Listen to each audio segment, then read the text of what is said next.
আসসালামু আলাইকুম, কেমন আছেন সবাই? বিকেলবেলা চলে গেলাম বাচ্চাদেরকে আখের রস খাওয়াতে। আখের রস প্রাকৃতিক গ্লুকোজে ভরপুর, শরীরে তাৎক্ষণিক শক্তি দেয়। আখের রসে প্রচুর পরিমাণ লৌহ, ক্যালসিয়াম, ম্যাগনেসিয়াম থাকে, যা রক্ত শূন্যতা পূরণে সাহায্য করে। আরও অসংখ্য উপকারিতা আছে, তাই আমি চেষ্টা করি সবসময় বাচ্চাদেরকে আখের রস খাওয়ার জন্য।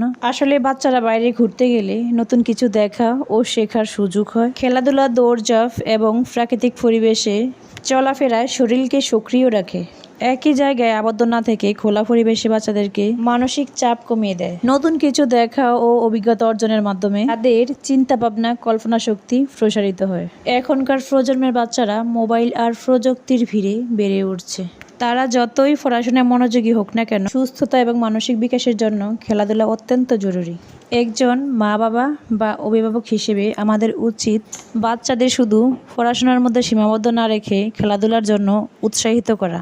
এতে তারা শুধু ভালো ছাত্রছাত্রী নয়, সুস্থ সবল ও মানসিকভাবে শক্ত মানুষ হিসেবে গড়ে উঠবে। সুস্থ সবলভাবে বেড়ে উঠতে বাচ্চাদের পড়াশোনার পাশাপাশি খেলাধুলা অত্যন্ত জরুরি। আগে গ্রামীণ বাড়িতে মাঠে বাচ্চারা দৌড়ঝাঁপ করত এবং গাছ বেয়ে উঠত, যা শারীরিকভাবে তাদের সবল করে তুলত। প্রাচীনকাল থেকেই পরিবার হলো শিশুর প্রথম বিদ্যালয়, আর মা বাবা তার প্রথম শিক্ষক। আল্লাহ হাফেজ, সবাইকে ভালো থাকবেন।